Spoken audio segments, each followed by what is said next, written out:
Manchmal hängen wir fest in Situationen, die wir als total unangenehm empfinden und können sie dennoch nicht loslassen. Was steckt dahinter? Und wie geht dieses Loslassen? Darum soll es heute im Video gehen. Lass uns zu Beginn einfach mal ein paar simple Beispiele anschauen, wo wir häufig nicht loslassen können. Entweder uns ist irgendetwas nicht besonders gelungen, jedenfalls nicht so, wie es unserem hohen Qualitätsanspruch entspricht, und schon denken wir tagelang mitunter darüber nach.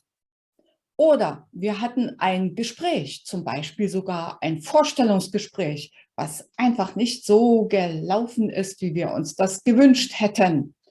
Und tagelang kreisen die Gedanken, was wäre gewesen, wenn? Oder, und jetzt geht es ein bisschen ans Eingemachte, uns tut sich eine Chance auf, eine tolle Chance, und wir ergreifen sie einfach nicht, weil wir Angst haben, wir könnten den Anforderungen nicht genügen. Oder aber die große Liebe geht den Bach runter. Jemand trennt sich von uns und wir kommen Wochen und Monate lang oder noch viel länger nicht über diesen Verlust hinweg. Alles ist verbunden mit jeder Menge Schmerz, mit kreisenden Gedanken, mit festhalten wollen, wiederholen wollen. Wo sind wir mit unseren Gedanken? In der Vergangenheit sind wir mit unseren Gedanken. Da. Und nicht im Jetzt und erst recht nicht, nee, da in der Zukunft. Das raubt uns jede Menge Energie. Und wir denken immer nur, wie kann ich das loslassen? Wie komme ich raus aus diesem Schlamassel? Wie kann ich es anstellen? Als erstes stellt sich die Frage, was steckt dahinter, dass wir so krampfhaft festhalten, dass wir nicht loslassen können, dass wir verharren im vertrauten Elend, wie ich das immer gern nenne. Und verharren im vertrauten Elend, das meint, es raubt mir Energie, es macht mich saft- und kraftlos, es hindert mich daran, freudvoll, glücklich, begeistert durchs Leben zu gehen. Insofern ist das so wichtig, die Hintergründe für das Nicht-Loslassen können sich anzuschauen und dann auch die entsprechenden Schritte zu gehen. Der wichtigste Grund, warum wir oft nicht loslassen können, liegt in unserem Glaubenssystem begründet. Jetzt habe ich doppelt gemoppelt, ist egal. Lass mich ein Bild malen. Stell dir vor, du seiest eine Salzkristalllampe. In einem meiner früheren Videos auf diesem Kanal habe ich das auch schon mal erwähnt. Dein wahres Selbst ist die leuchtende Glühbirne, die da in der Mitte drin ist. Drumherum ist der Salzkristall, das ist dein Glaubenssystem. Und wenn du dir die Salzkristalllampe vorstellst vor deinem geistigen Auge, dann weißt du, dass an manchen Stellen das Licht ganz hell durchleuchtet, weil der Salzkristall ganz dünn ist. Und an anderen Stellen ist er so dick und fett, dass dort dunkle Schatten kommen. Wenn du das mit deinem Glaubenssystem in Verbindung bringst, dann sind die dicken, fetten Stellen, die kein Licht hindurchlassen, im Grunde die Stellen, wo du dich selbst, dein eigenes Leuchten, das Leuchten deiner Seele behinderst. Das heißt, es geht darum, deine schlimmsten Glaubensmuster zu erkennen und daran etwas zu verändern.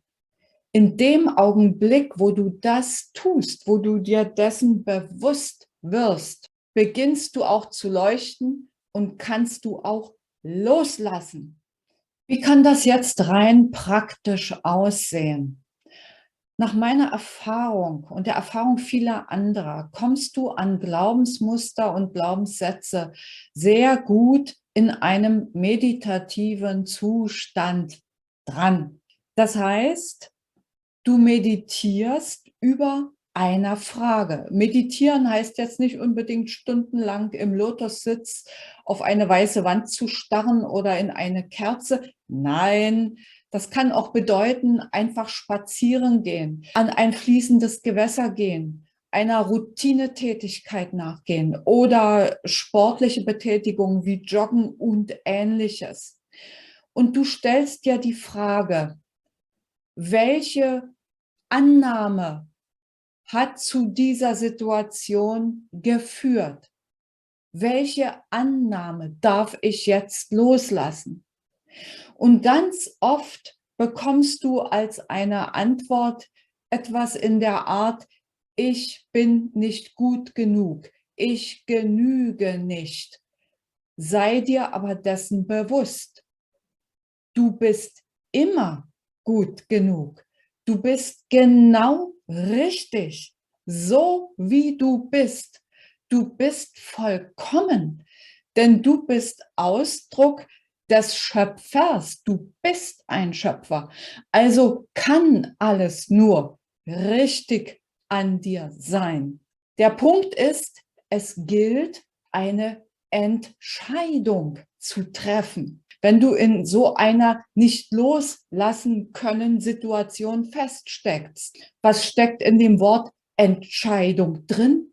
Scheidung. Scheide dich ab von dem, was in der Vergangenheit liegt, von dem, was nicht wirklich du bist. Und stell dir die Frage, wofür darf ich mich jetzt entscheiden? Wohin darf jetzt mein Fokus sich richten? Denn indem du dich von einem, was dich nicht glücklich macht, abwendest, hast du erst die Kraft, dich etwas Neuem zuzuwenden. Wir alle kennen das. Die große Liebe, überhaupt irgendeine Beziehung, egal ob es eine Freundschaft ist oder wirklich eine Partnerschaft ist, löst sich in Wohlgefallen auf. Unsere Gedanken kreisen ohne Ende. Wir können häufig nicht loslassen. Indem ich mich aber etwas anderem zuwende, verliert sich der Fokus auf das, was mich nicht glücklich macht.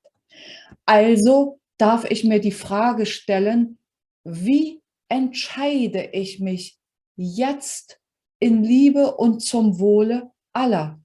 Denn mach dir bewusst, in dem Augenblick, wo du nicht in deiner Mitte bist, wo du nicht in deinem Glück bist, wo du nicht deine Seele leuchten lässt, bist du auch eine Belastung, eine schwierige Situation für dein gesamtes Umfeld. Also in Liebe und zum Wohle aller und vor allen Dingen als erstes in Liebe zu dir selbst.